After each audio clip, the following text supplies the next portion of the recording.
I was being called to share this message today, and I know if this goes out into the quantum field and it branches off and finds you, I'm seeing like a hook, like it finds you and kind of beckons you into this time dilation bubble that we're seated in.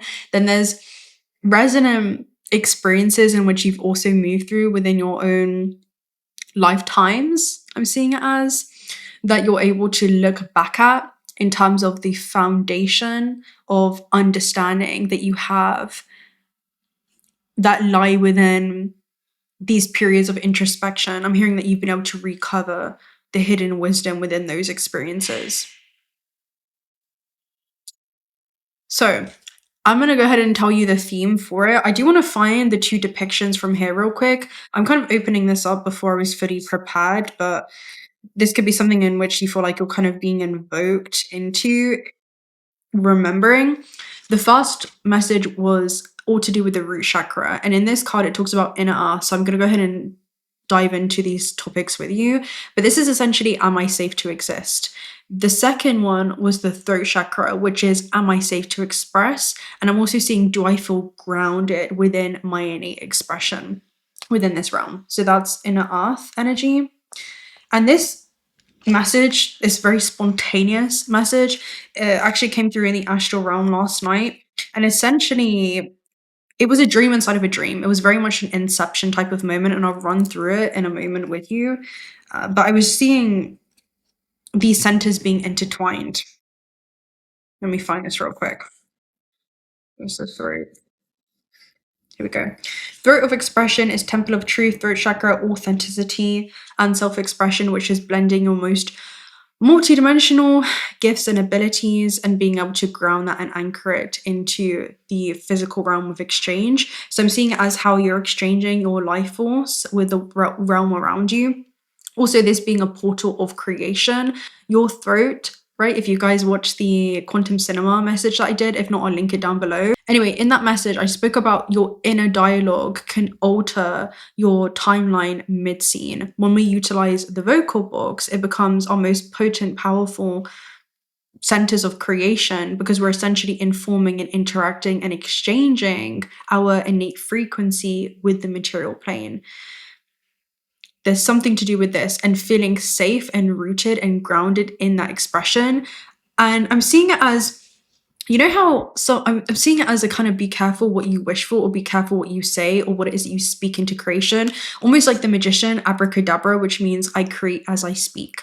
That I'm seeing, oh, it reminds me of a shaman's dream oracle message, and it talks about celestial light helpers. I think it's about the limitless possibilities in the sky. Anyway, it talks about you ought not act surprised when your dreams do come true and you begin to see it manifest in the physical realm. Like, say that somebody says, I want a new job, and then the old job starts collapsing in front of them. Spirit saying, oh yeah, we're making room for the new job, but don't be like, what's the word? Like, don't be surprised when the old chapter starts ending, when you've been asking for a new chapter. So it feels like there's something in which you've been asking for. And I'm seeing it as the root chakra is how grounded. It's all about it's very much linked to the endocrine system. So it's how grounded and regulated can your nervous system remain amongst life changes? How anchored can you be within your very being, within your own eternal essence, so that as you experience these temporal moments, begin to recalibrate through space-time, not only do you feel yourself as this localized ego, localized vessel, experiencing itself move through space-time, but it gets to a point where consciousness itself is not just localized in the field, it's the very field in which your localized vessel moves through. And so you're not experiencing yourself moving through space-time, but instead, space and time is experiencing and expressing itself through your very being. I'm seeing it as a conduit for possibilities type of energy. So anyway, the root in its lowest expression is a part of us and an octave of consciousness that we host within us that believes that the world is not safe, that believes that we are separate from the very source in which we have emerged from, instead of being an expression and an extension of that source.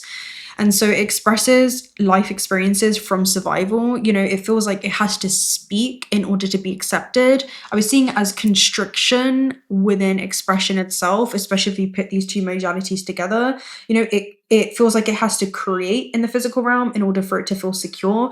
It may be where you felt like you had to perform in order to avoid loss in your life, whether that's like performing. I'm seeing it as, oh, Spirit showing me, let me see if I can find that card.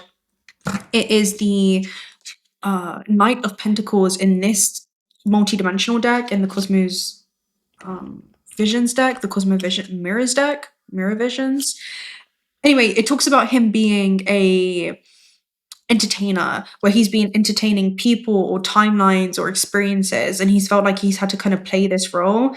And so he's worked so hard in order to maintain control in an area of his life, like maintaining a public reputation or persona or this title in some way. And I'm seeing it as kind of not just, it's not a force of destruction, but it feels like there's a force that's coming in that is requiring this depth of transformation, where it feels like, yeah, it may uproot you, but only to relocate you to a more flourishing environment. Does this make sense? It's like a potted plant, or a plant being potted and then being relocated into this beautiful ecosystem or greenhouse. But I'm hearing like, are you willing to leave the place that you've known? Okay, let me show you. And then I want to share with you what happened in my meditation. The entertainer. He's hiding. So it's like, you may not be entertaining certain timelines anymore. You might be like, nah, I'm finished with this. Okay, let's see the entertainer. Okay, here we go. The entertainer in this deck is the Knight of Pentacles. So here he is. He's shown as this being that's juggling these strawberries, and he's done everything for society. So he's been performing his whole life. And he didn't want to do anything else other than maintain this role, because he felt like, well, if he no longer performed this role that people expected from him, that it would create instability. You know, he would go through an identity rebirth. Who am I without this relationship if I speak up for my needs? Who am I without this job? You know, I'm seeing it as a sense of identity that we've clung onto, or a role in which we have played that I'm seeing as outdated. Ooh, the importance of being, you are not one, but you are all. So yeah, a dimension within yourself that's kind of been repressed and suppressed and is desiring to be expressed. Okay. The entertainer is amusing. It's also pleasing. It talks about a strange-faced man dressed in a colorful magician's garb. Yeah, so it very much is also magician energy. Juggles 3 enormous strawberries in the air. The entertainer is always looking for the next crowd to please. Always looking, no matter if it ends up making himself into the fool. He jumps from party to party, ready to impress the next group of onlookers. He knows many tricks, but when it comes to emotional connection, he can easily fumble. So I'm seeing that as the sacred connection with the self, and actually being able to honor that, which may require you to make some irreversible and ultimately unavoidable changes and decisions that, create these changes in your reality that you'll see. I'm hearing these decisions that you make. The thing is, once we make a choice, it instantaneously collapses a new timeline for us.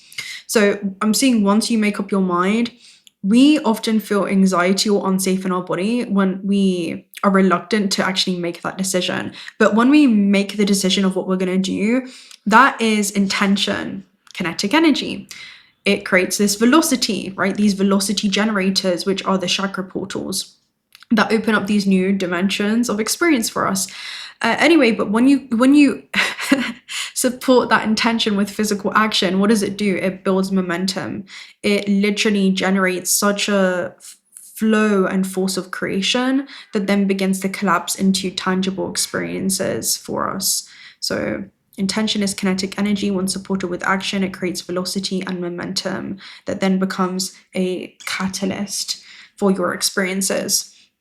So it could be something that you've been thinking about a lot, something that you've been investing a lot of life force into. The entertainer is a conundrum of a character. He has acquired an audience from his notable skills and successes, but has grown too dependent on these tricks to imbue meaning into his life. He measures value based on what there is to gain rather than the inherent beauty. In a reading, the entertainer can be good when inquiring on fame and success, but in emotional and spiritual arenas, the entertainer will falter. When it comes to matters of the heart, they can freeze up. It kind of reminds me of success on a either material standpoint or matrix milestones may be different. Your definitions of success can drastically change, especially when you're walking a path that's not for the faint of heart, because it does require a certain level of discipline in being able to not create internal wars within ourselves by avoiding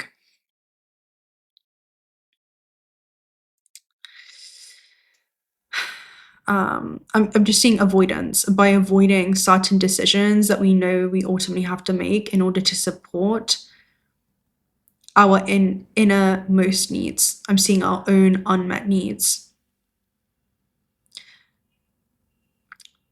The default mode of the entertainer was that he was so focused on the needs of others that he wasn't filling his cup first. At some point along the way, he had lost himself. Yet somehow, when we appear to be losing our mind, we tend to find ourselves in the middle of that process. And I'm seeing it as you're kind of getting acquainted with yourself once again. So anyway, all right, let me share with you my notes of what happened in meditation. Okay, so in hypnosis this morning, and this is what inspired this message, was first of all, last night in the astral realm, I was working with huge unresolved blocks in the throat and the root chakra, which is why we're going to get into this. A lot of this is ancestral. Then in meditation, the first thing that surfaced was feeling a sense of urgency, feeling anxiety, and feeling unsafe within creation itself. And this memory surfaced as I was tuning into this realm of vibration. And the memory that surfaced was being a child on the stairs and watching my parents fight. And I wasn't just remembering the event, but I was remembering what my body had adopted and learned within that moment. And the body interpreted this conflict that I was seeing externally as my internal instability. And so my body interpreted conflict as instability. And it also simultaneously created a belief system that when things are unstable or unstable in our life, it's associated with danger. But that's not always the case. Sometimes instability or the unknown is actually where the most magical transformations are able to occur, is when we can allow ourselves to be uprooted but still be anchored within our roots. Anyway, in meditation, what I was seeing was the throat chakra and expressing from survival. And that could be overexpression. It could be feeling like we have to perform for approval, or we have to perform instead of just innately express what brings our soul this profound sense of joy. And what surprised me even more was that I wasn't just picking up on my own fear in that moment. I was picking up on the fear from those around me. As we know, as children, we are literally attuned to the nervous systems of those around us. We are very much in tune with the celestial hidden architecture or more subtle layers of not just what's happening in the realm around us, but what's actually happening in the realm, the hidden realms of those around us. And so as I was hearing my parents fight and I was being put back into that scene, I recognized that there was this fear that these beings innately held, which was the fear of detaching from what it is that they've known, or detaching from what it is that they've tried so hard to create. And that could be an image, it could be a role, it could be a reputation, it could be a life that they've tried so hard to create, because they were afraid of losing what they had spent so much time building. And it reminds me of something many years ago that I used to say, which was something along the lines of, sometimes we mistake value for time. Like, we equate value with the time or the energy that we put into something. And sometimes it's served a purpose in our life and it's held great value in our life, but it also no longer does. This shows us that we have to be willing to, first of all, acknowledge when something that once held value in our life doesn't hold the same value that it once did. And within that shift of resonance, we give ourselves permission to not just honor the experience, but honor our own ability as, you know, spirits, like energy that desires to evolve. It desires to experience. It desires to express itself beyond more than just one dimension of experiences or one dimension of being. There was ultimately this fear of, well, if I lost control and the attachment and possession in this area of my life, I'm seeing you can possess possessions, but don't allow the possessions to possess you.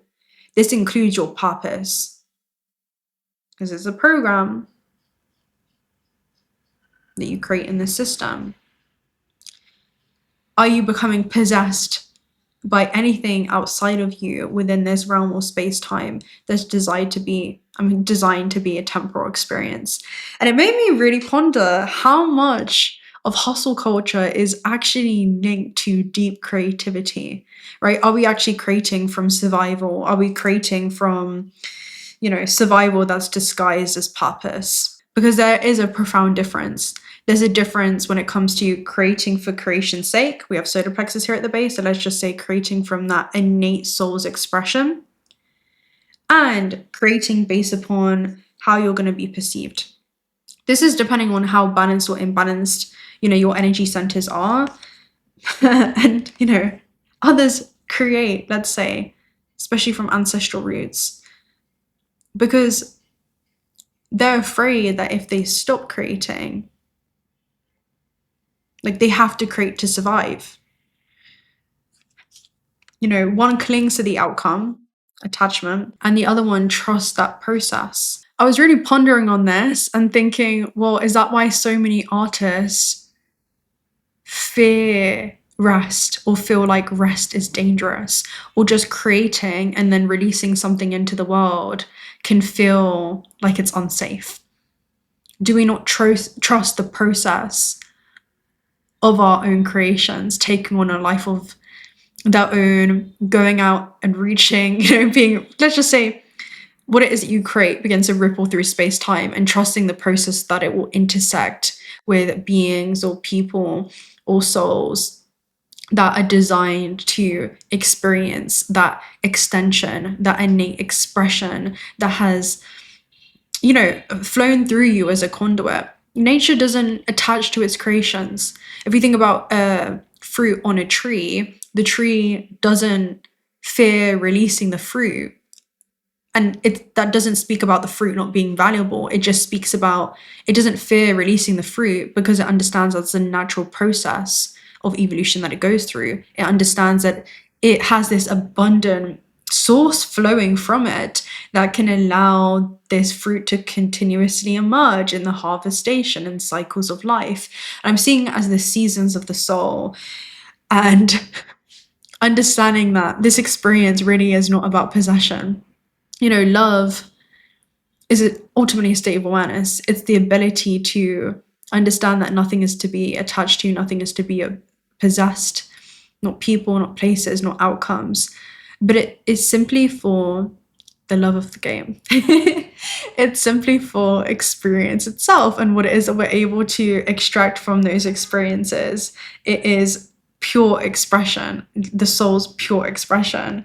So what is driving your creations? Because in the astral realm, I was seeing this masculine figure driving really recklessly on the road, but there was something innately possessing him to unconsciously steer through a really self-destructive path.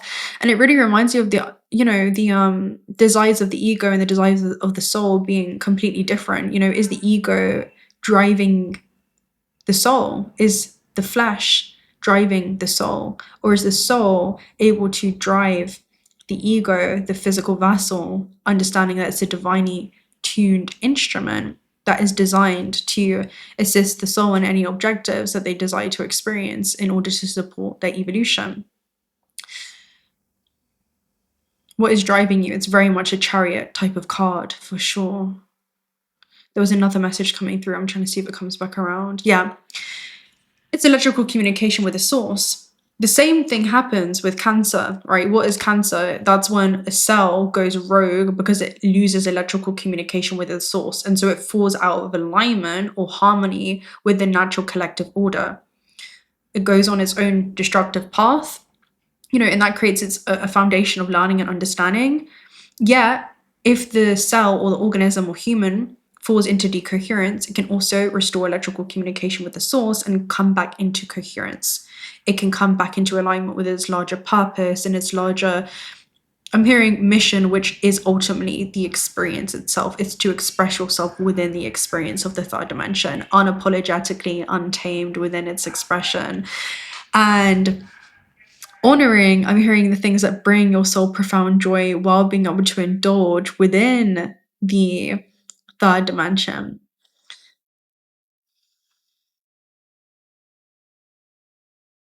And so that's where the beauty lies. Anyway, right? What is driving you as you create? Let me just say that.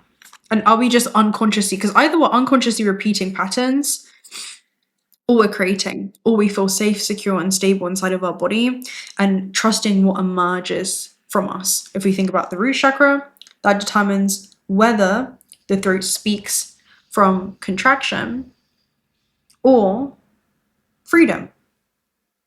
Ultimately, what is guiding us, what is leading us, laying foundation, strength, and security. And within the base chakra, what do we hold? It's our largest center of primordial life force. It's the memory of everything that you've been and everything that you have the potential of becoming.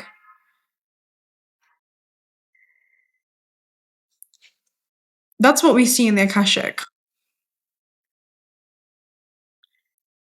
If you've seen this grand library of information, you know exactly what I'm speaking about. You literally look at the full spectrum or timeline of experiences that are available for you when it comes to your life on Earth, and you innately understand from that moment, oh my gosh, no one is getting in my way.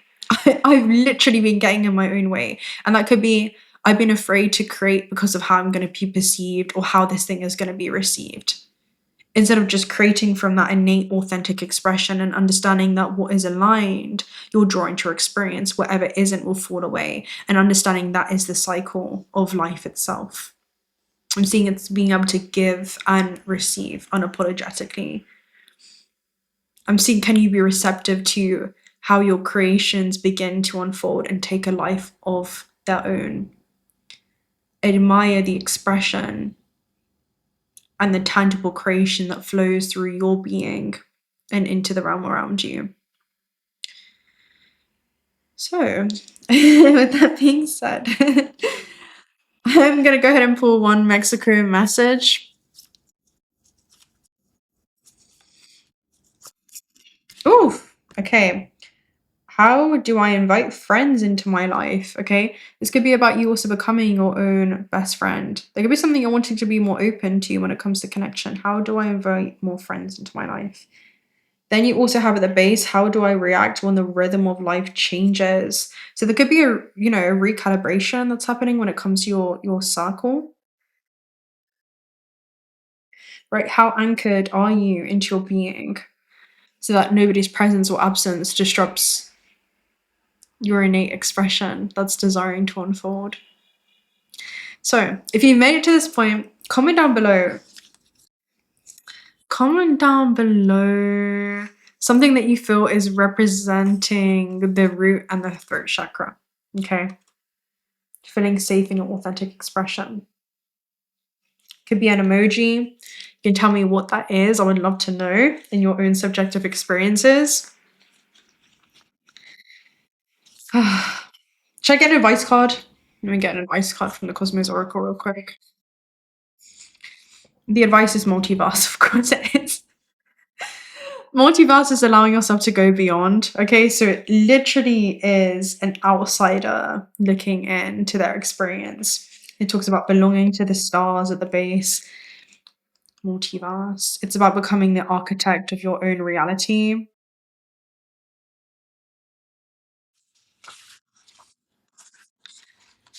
Multiverse. Where are you?